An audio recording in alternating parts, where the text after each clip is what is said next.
Each off. Hi guys, welcome back to my channel. So, I was going to do a Q&A, and I did not get that many questions, so it didn't seem worth doing. And ultimately, I'm not really that disappointed, because there's a few questions that I got that spoke to me enough to where I wanted to do a different kind of video. And so we're going to do that. We're taking a pivot, and that's okay. But before we do that, I have some news that I'm really excited about. Nothing to do with BookTube, but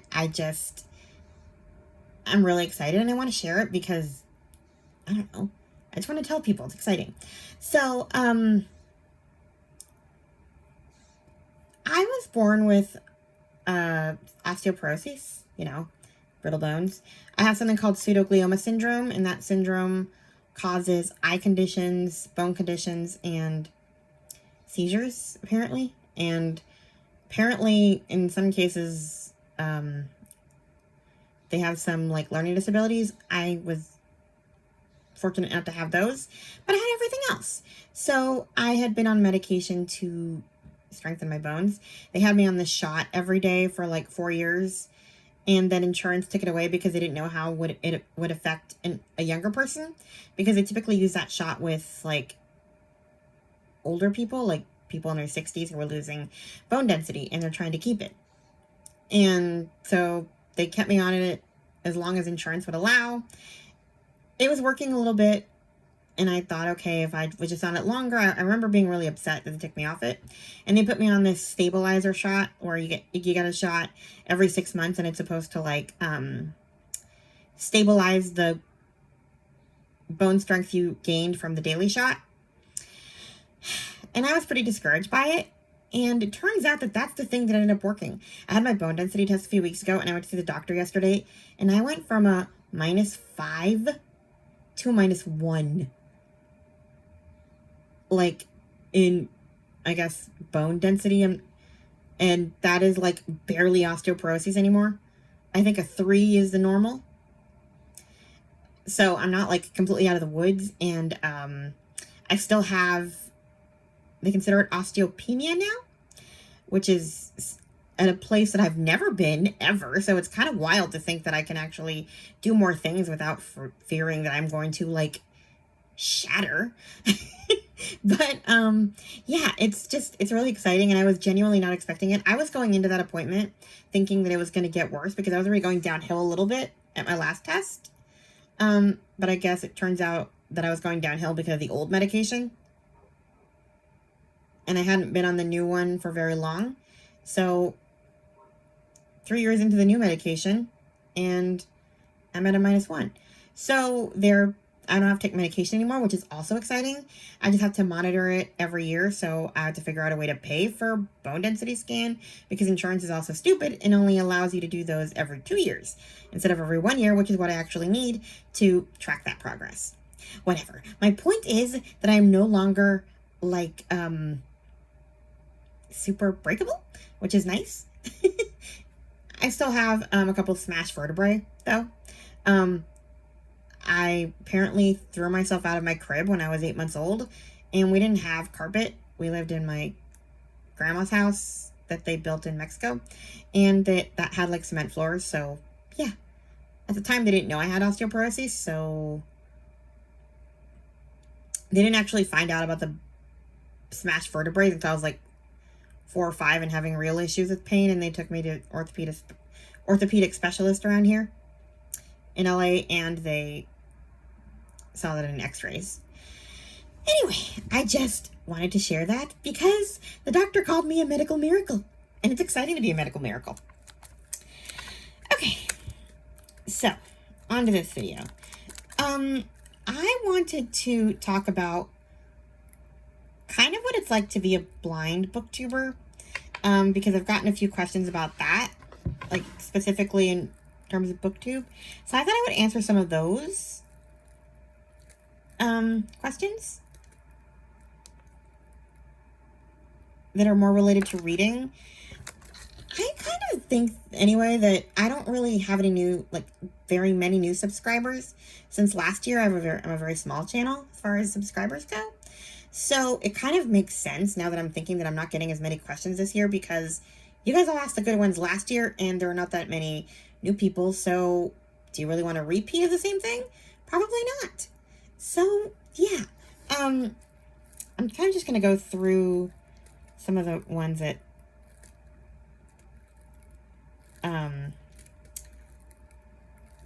people ask me about BookTube, because it's really interesting. So,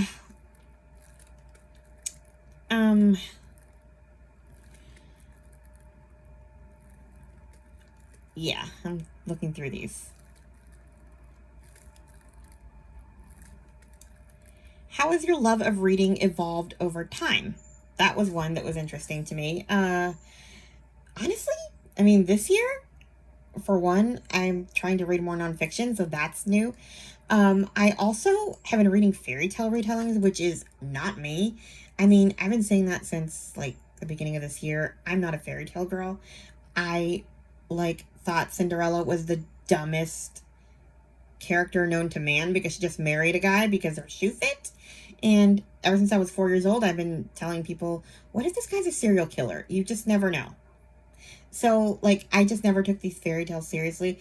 And I don't know if it's just all the misery in the world lately, but lately I've just reading these and squealing like every other 4-year-old girl when they get married. And I'm like, what is wrong with me? What have I turned into in my old age of 34? Sick. Anyway. Are there any authors or books you think deserve more recognition? I actually kept this one from last year because I thought it was a good one to keep. I looked through my questions from last year. So I have Kelly Rimmer, Kate Hewitt, Shalini Boland, Anna Stewart especially, Emma Robinson, Cindy Woodsmall, she's an Amish writer, Kathy Gulk, Gohlke, Dorothy Coomson, Lizzie Page, Nicole Trope. I have I read a lot of authors from the UK. Caroline Finnerty is a new one I've been reading.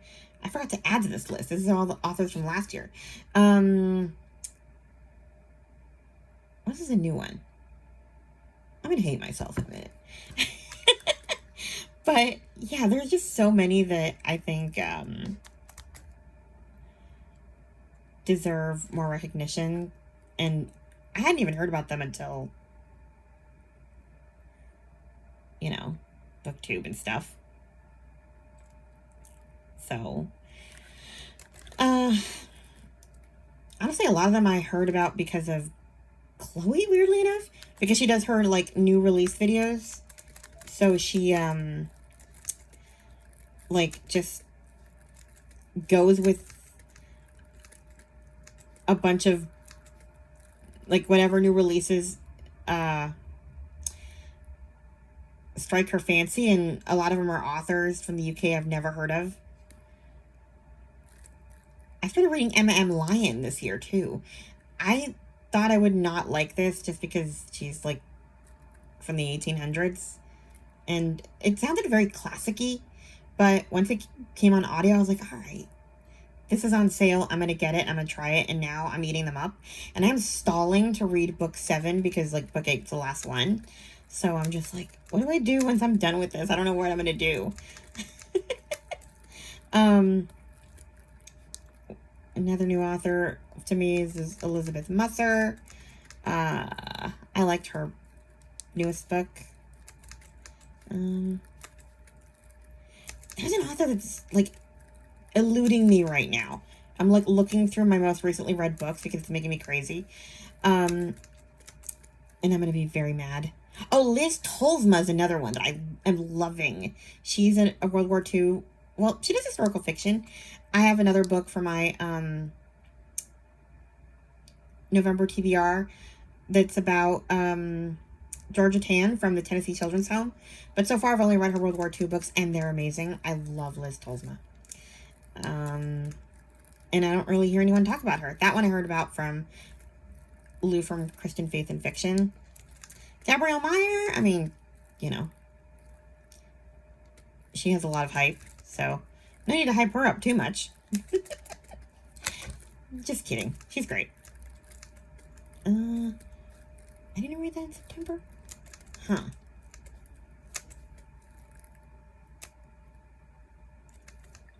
This is making me crazy.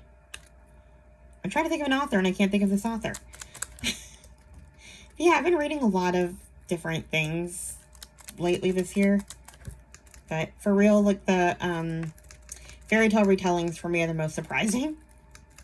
Because that's just not my thing. Like, I don't do fairy tale retellings.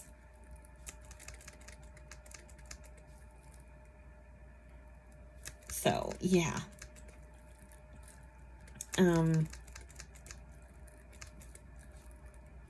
Sherry Ryan is another one, a World War II one. A lot of my new favorites are World War II writers who write about World War II. Oh, Brooke Harris is another one that I started reading from. She writes women's fiction, so that's fun. That's still not the one that I was thinking of. I'm like looking through my list of books. It's gonna make me nuts.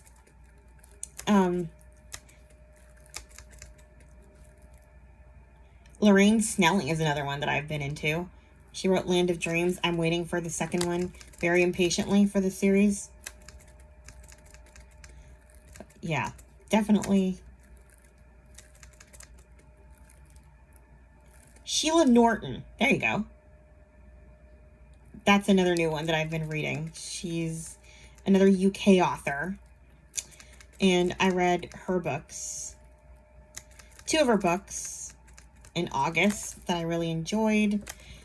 And yeah, so those are some authors that I've been into this year.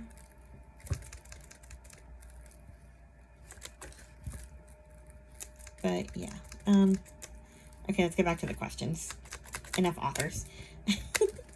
Okay, I guess this is kind of a Q&A anyway.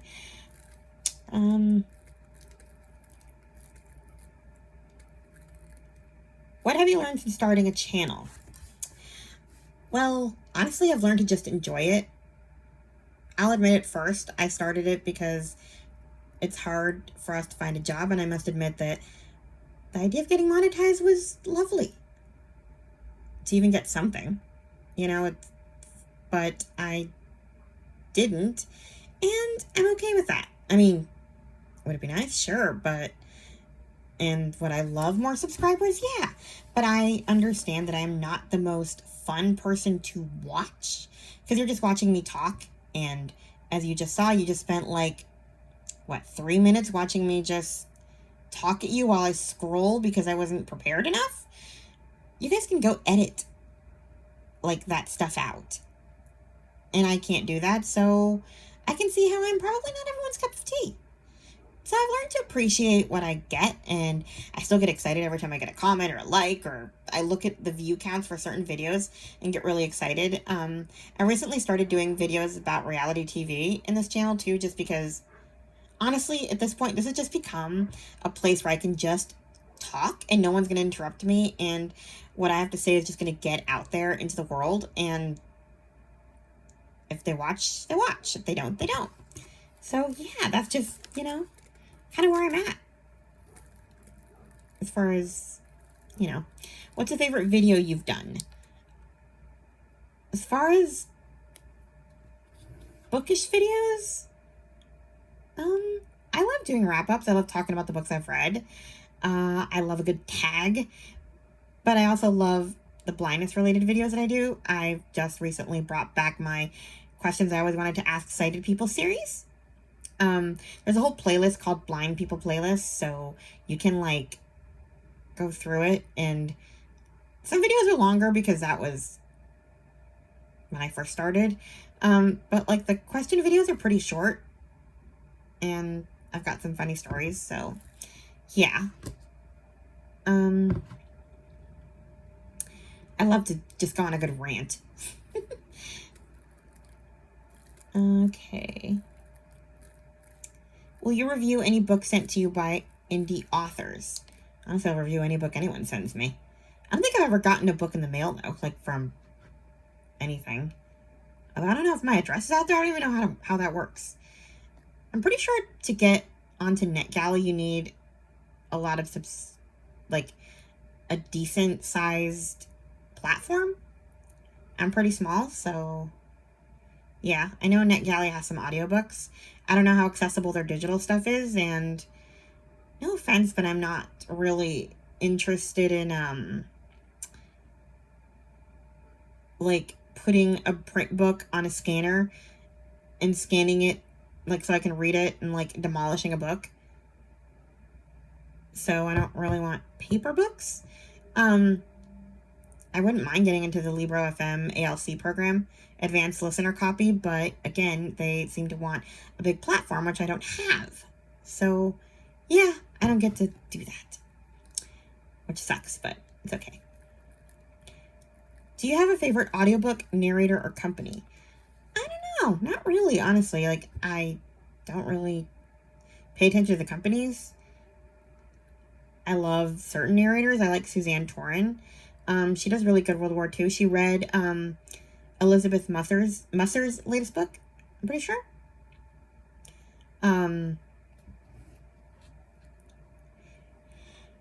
She read for Braille Institute for a long time, or for the National Library Service for the Blind.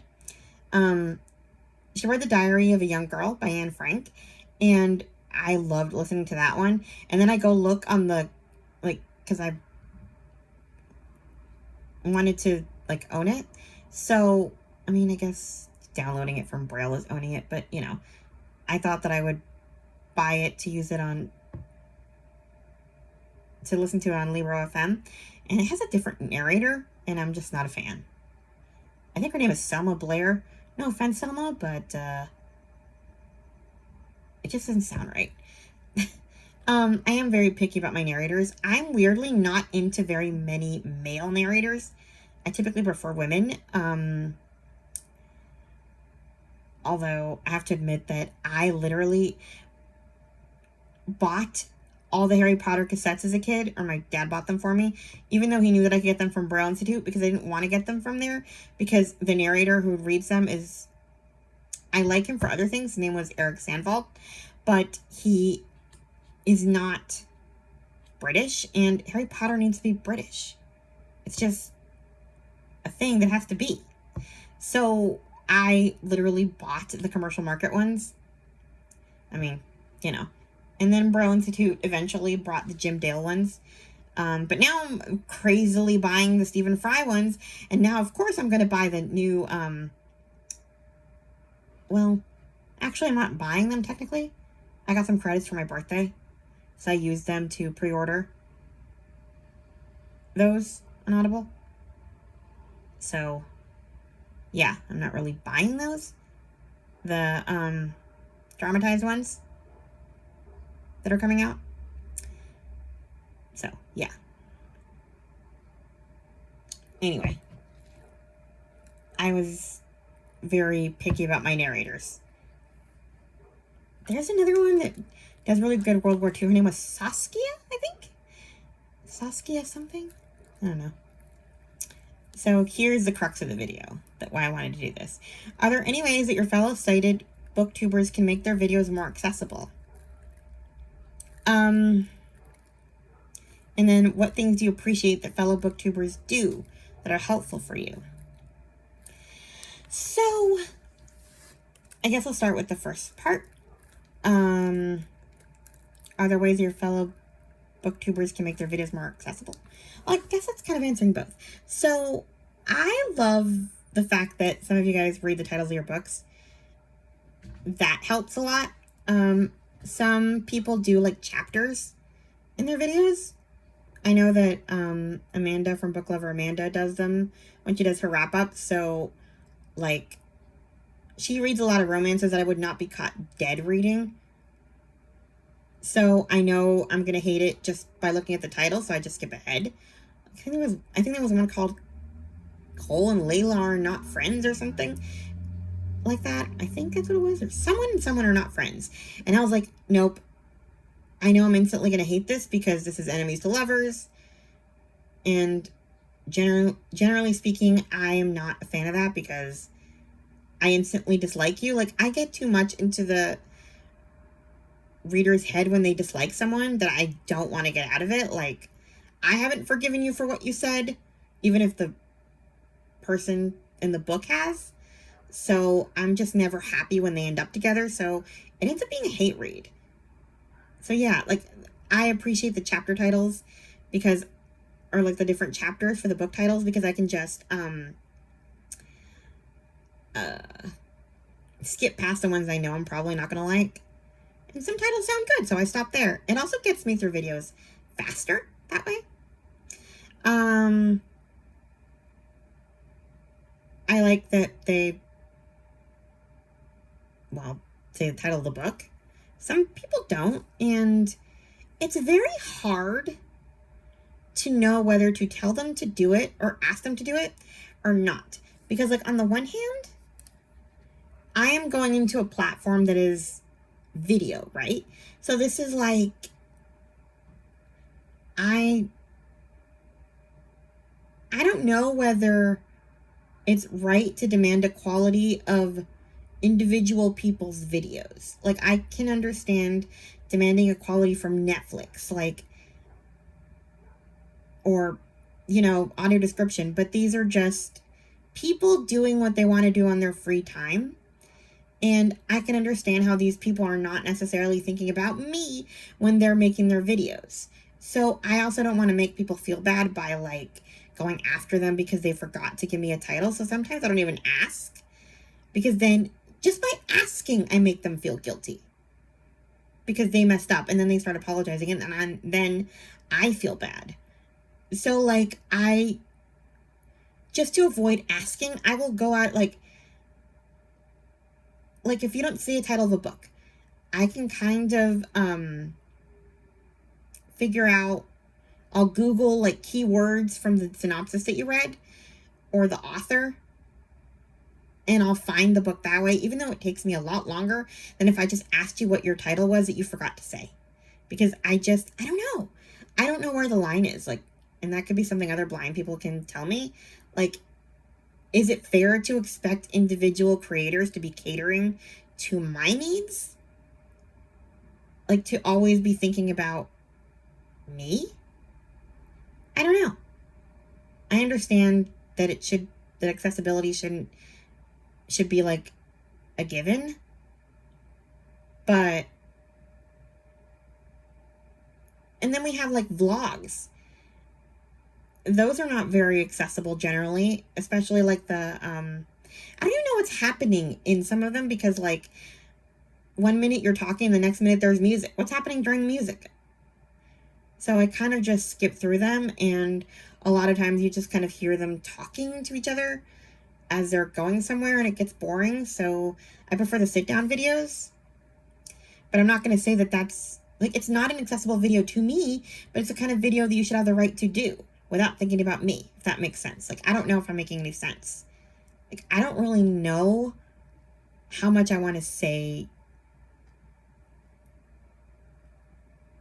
in terms of this, just because I think that's what makes this topic so interesting to me, because I don't know where that line is. I don't know whether I have the right to ask that of people, to ask them to make things better for me, because they're just making videos for fun. They're not professionals.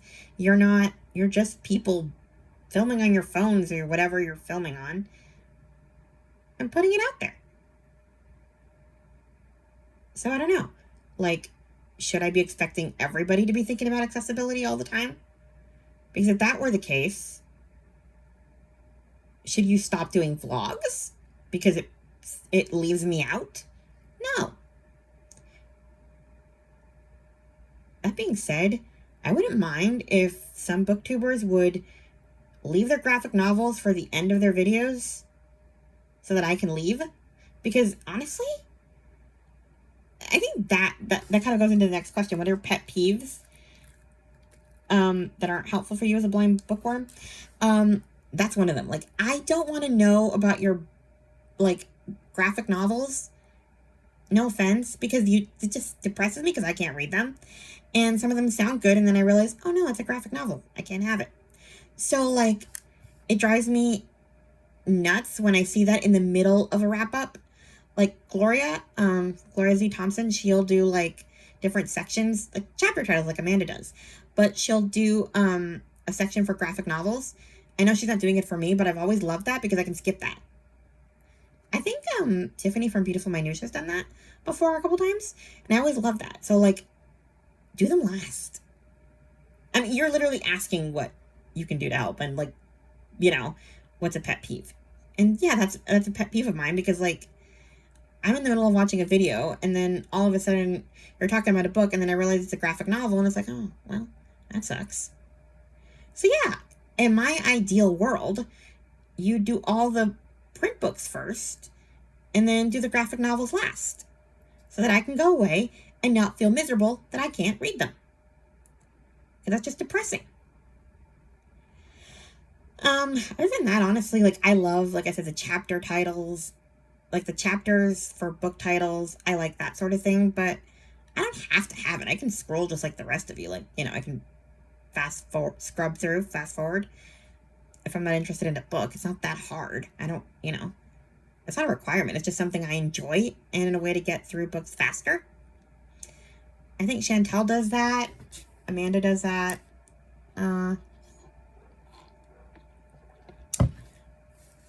Chloe says that she has like different like timestamps in the part of the description box or something for when she does like book hauls to move to the adult books or the kids books. But they're not chapter titles, so I can't really do that. And I don't really mind moving to the, like, I don't really mind listening to the kids' books in her book hauls because I like middle grade. So I've never had to complain about hers, but, yeah. She does also mix the graphic novels in with the rest of the books. Truly, like, I think that really is my biggest pet peeve. My other pet peeve is, and this one is not even, this one just sounds petty, but I'm going to say it anyway because you're asking. And that doesn't mean you have to stop. Don't do it because of me. I'm not telling you this to make you feel bad or anything. It's just questions that you're asking me, and it's Blindness Awareness Month. So, yeah. It drives me crazy when people complain about the covers of their books or how their books look when they get them. And again, this is really petty because it's not your fault that I can't get a certain book I want. And you can just go to, what is it, Blackwell's? There used to be Book Depository, and get whatever book you want, and all you're complaining about is the way the cover looks because it's not pretty on your shelf. And yeah, I just want to whack you over the side of the head with that book because, like, I'm instantly enraged because, and again, it's not fair. You're allowed to want your aesthetics. It's just something that bothers me as a blind person because I'm like, and it's not even that I'm so poor me. I mean, I can get like 97% of the books I want, I can get. But that 3% bugs me. And when I see that you have a book that I want, that I can't have, and then you're complaining about the cover, I'm just like, shut up. Please shut up before I jump through this video and whack you on the head with the book you don't like. I have a problem. I know. You asked me about pet peeves, though, and you figure that pet peeves are going to be something that makes you mad. And that goes, yeah. So, yeah, I think those are my two biggest pet peeves, the graphic novels and the constant complaining about your ugly book covers. I don't care about your ugly book covers, especially if it's a book that I want. You asked, I answered.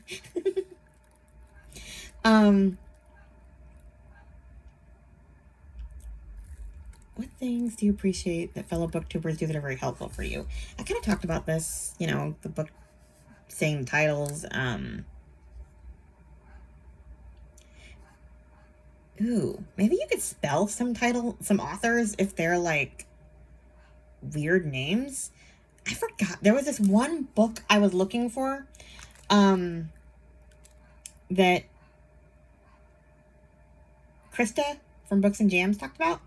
It was called Sophia's War, and I kept writing Sophia, Zofia, like, because she was from Poland, and it wasn't even spelled that way. It was spelled Safiyyah. No one's gonna figure that out on their own, like, from listening. But it's kind of one of those things where nobody, like, she probably showed the cover so nobody else had trouble, and she didn't think to spell it. It's like one of those things where you're making videos, you're not thinking about everybody who's watching them, and you shouldn't have to think about everybody who's watching them. So, I don't know. Yeah, that's something else that maybe you could do. Like, if you think a word is spelled funny in a title or an author, it would be helpful if you spelled it so that we could find it more easily. When Chloe does her new releases, sometimes I have trouble with that. So what I end up doing is going to her Goodreads and, like, scrolling back through her want to reads to find the book that she talked about, and I'll eventually find it. But yeah, they're like, it's interesting because they're just some things that we ask for are very small things that save us so much time. I mean, I spent like 20 minutes trying to figure out how Sophia was spelled. And yeah, it was just interesting. I don't know how you can make vlogs better, though, honestly. I think I'm just going to resign myself not to watch them. I like Amanda's vlogs because, like, there's different sections to her vlogs. So, like, I can go... Pretty much when I watch her vlogs, I only watch, like, the book hauls part where she'll talk about the new book she bought, and then I leave. Unless she's reacting to a book that I'm really interested in. Like, I need to watch her Gabrielle Meyer vlog she just put up today. Because I'm actually interested in a play-by-play. I wish I could do those myself, honestly. But I can't. Because that requires editing different clips together. So I just have to do one long video. Can you give us the top 3 books you're dying to have on audio that aren't available to you? So, I did a video like this already, but I don't know if it got a lot of traction. I literally made a whole list of books I cannot access.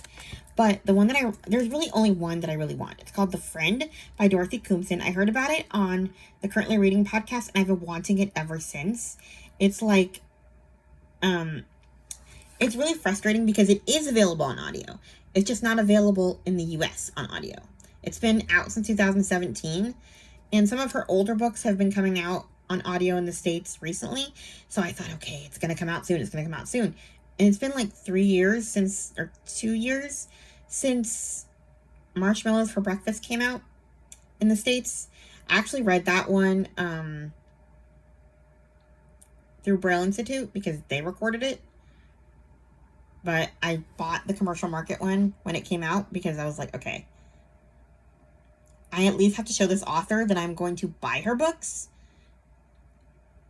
so that maybe they'll, like, think about giving us more of her old books, especially that book, The Friend. It is like Big Little Lies. I'll read the description. Just, yeah. What secrets would you kill to keep? After her husband's big promotion, Cece Solern arrives in Brighton with their 3 children ready to start afresh. But their new neighborhood has a deadly secret.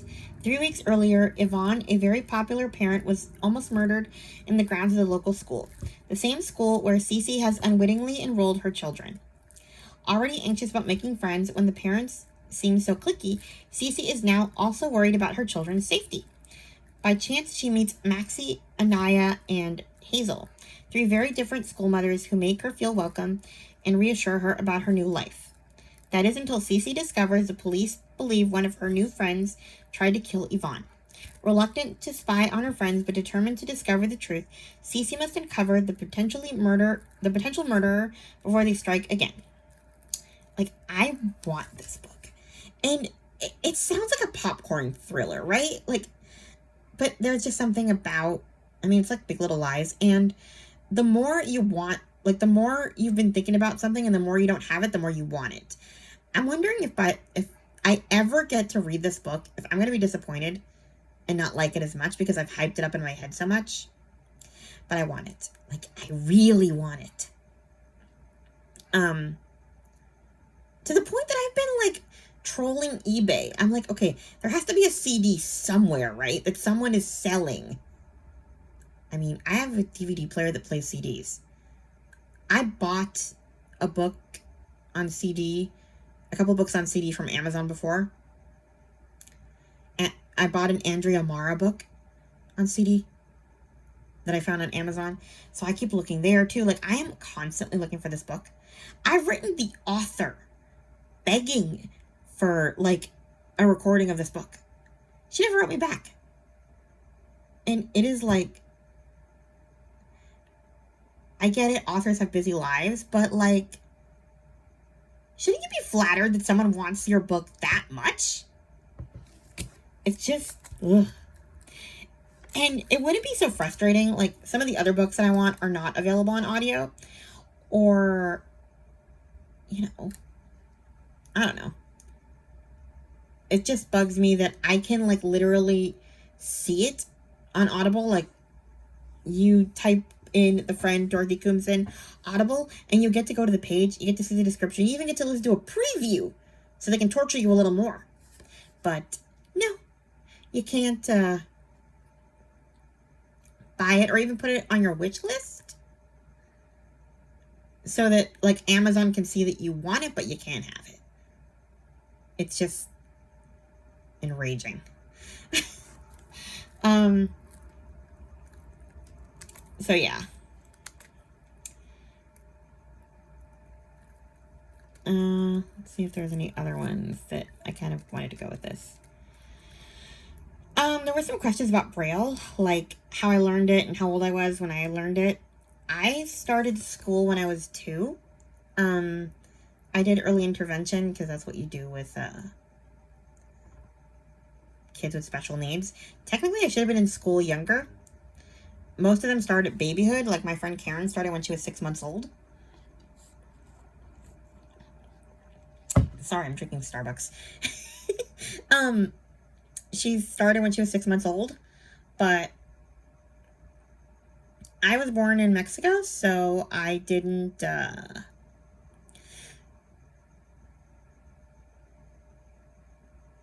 like, get to the States until I was 2, and my mom said it developed pretty normally. I even potty trained early, which is rare for special needs kids of any kind. I wasn't even 2 when I was fully potty trained. And I was talking really young too. But that's normal for a blind person, apparently.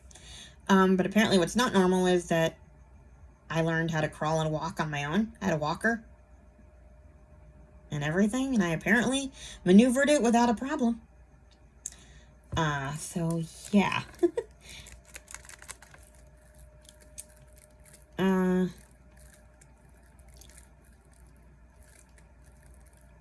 But yeah, oh, the reason I even was talking about that was because the question was, how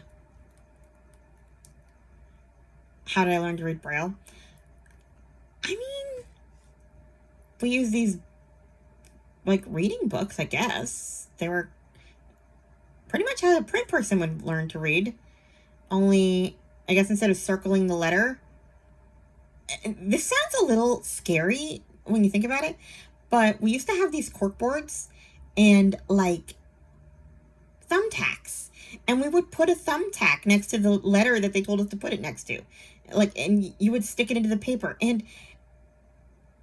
they must have really trusted these toddlers because, like, why would you let 4-year-olds handle spiky thumbtacks? Like, we were raised in the wild, clearly, because, like, God forbid kids have scissors these days, that we were allowed to just be like thumbtacking. That was like our version of circling. We did use crayons too, like in our workbooks. You circle the correct answer with a crayon or a pencil. I used to love to underline and circle. And when I left the blind school, I was so mad because I couldn't do that anymore. Because the teacher couldn't see the Braille book that I was circling in. And I felt left out because everybody else got to circle. And I had to like write them down and print them out. Print out my answers. Like, you know, if the word was, if you had to fill in the blank with the different words that fit, I had to write down, like, number 1, pond. Number 2, fish. Instead of circling the word choice. I loved a good circle. So Miss Schindler would let me circle and write because I just loved handling a pencil. I had for some reason, people didn't really explain blindness to me as a little kid, so I didn't actually understand I was blind until I went to regular school. I actually thought that I would graduate to being able to use a pencil and a binder when I was older, and that we used the clunky machines when we were little, the Braillers. So, when I went to regular school, I thought, this is my moment. And yes, Miss Schindler gave me a huge binder, and I was like, I'm finally a big kid. I get a binder, and I get my own pencil box. Like, I had glue sticks and pencils and crayons in a box, and I thought I was, like, big. Because this is what people graduate to. I didn't realize that everybody was using that already. So yeah, when people didn't let me like draw or like use a pencil, I was very upset. But yeah, anyway, the reason I even brought that up was I was talking about the thumbtacks. That was one way that we learned Braille. We would have, like, they would tell us to put a thumbtack next to the letter B in the row of A's. Like, we had to like identify the dot combination, stuff like that. I don't know. And we read, you know, we had workbook pages, reading comprehension, stuff like that. But yeah, I cannot get over the fact that we used thumbtacks. Like, now that I'm talking about it, I'm like, what the heck were these people thinking? Just letting us handle thumbtacks. How many people had bloody fingers? I don't remember poking myself. Maybe we were just more careful than an average toddler? I don't know, but I'm like genuinely shocked that there were not that many finger prickings.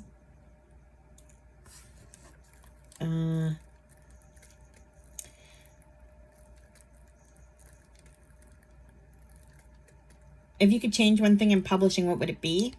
I think it would be, I mean, for everyone to get the books at the same time, like in all the countries, probably.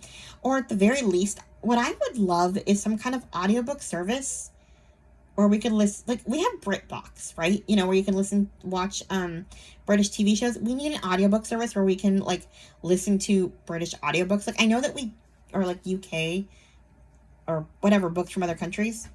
I know that we get a lot of them already, but like there's some that, I mean, you guys have Blackwells. You can get them whenever you want. Why can't we have something like that, even if we have to pay? I would totally pay a membership just to listen to The Friend by Dorothy Comson for a month. I just want to read it once. Is that too much to ask? Probably. Let's see.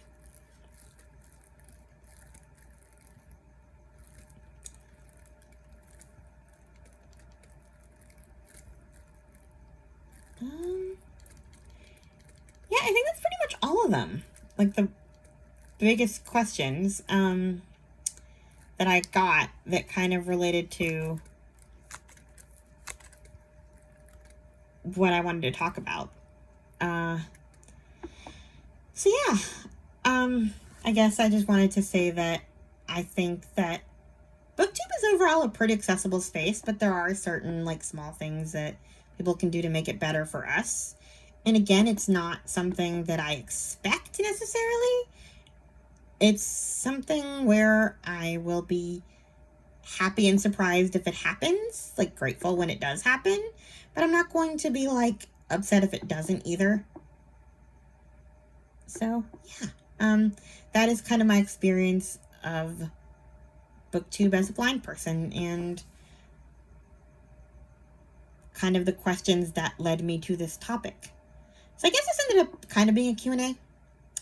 I'm not sure what I'll title this because it ended up being kind of a mishmash of topics. But yeah, this is a great note to end Blindness Awareness Month on. I'll probably talk about the books I read for it in my wrap-up, which I might film today, but I'm going to get this uploaded first. So yeah, thanks for those of you who submitted questions, and yeah, I will talk to you guys in my next video. Please like, comment, and subscribe, share with your friends, email this video to Dorothy Coomson, if she cares, and I'll talk to you guys in my next video. Bye. Stop recording video.